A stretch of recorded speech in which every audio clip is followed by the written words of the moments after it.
In this video, I wanted to talk to you about understitching.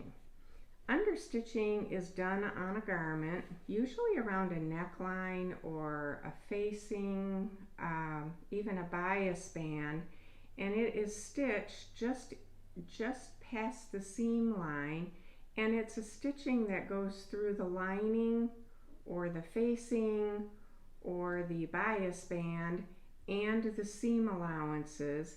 And the purpose of it is to hold that lining to the inside of the dress so that even if you had a contrast lining, your lining would never roll out.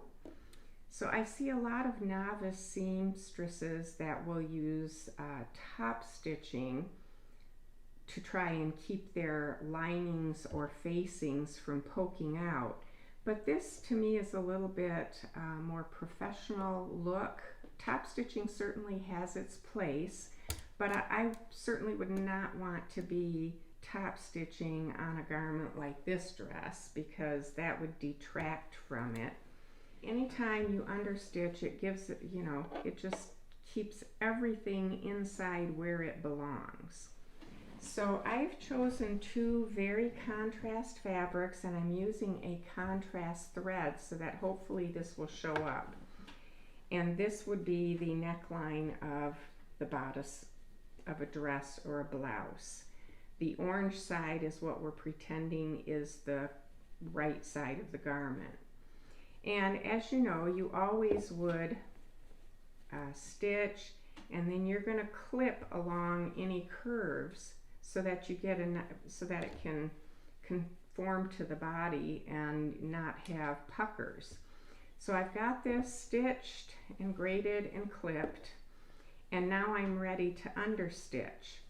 So when you understitch, I've seen so many people do it incorrectly, and I myself did it incorrectly for years. But the purpose of the clips is so that as it's on your body, you see how these clips open up a little bit. And that's so that it can curve around the shape nicely. When you understitch, you're going to go very close to your seam line, so about an eighth of an inch in. And you can see on my finished garments, you cannot get right exactly to the very edge of most places, but go back as far as you can to start your understitching. On my sample, I'm starting right at the end. And the incorrect way to understitch is to keep your stitching, your seam line straight like this as you sew. Now there may be places that that's appropriate, but anytime you've got a curve, you want to keep the lining and you're going through the lining and the seam allowance, and you want to keep that area flat on the bed of the sewing machine, because that would be the way the garment is sitting when it's being worn on the body. So you want to keep it stitching that way,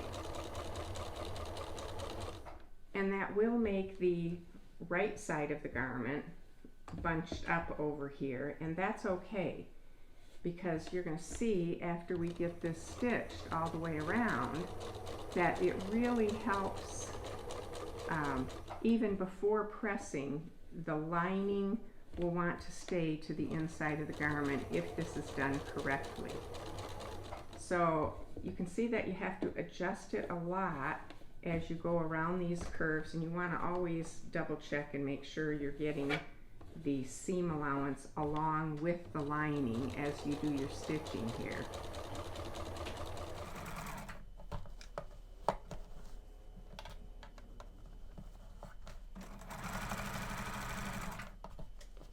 It's also very helpful if you have a needle down position to use that, because it keeps everything in place as you reorient your fabric as you go around the neckline or the curved area.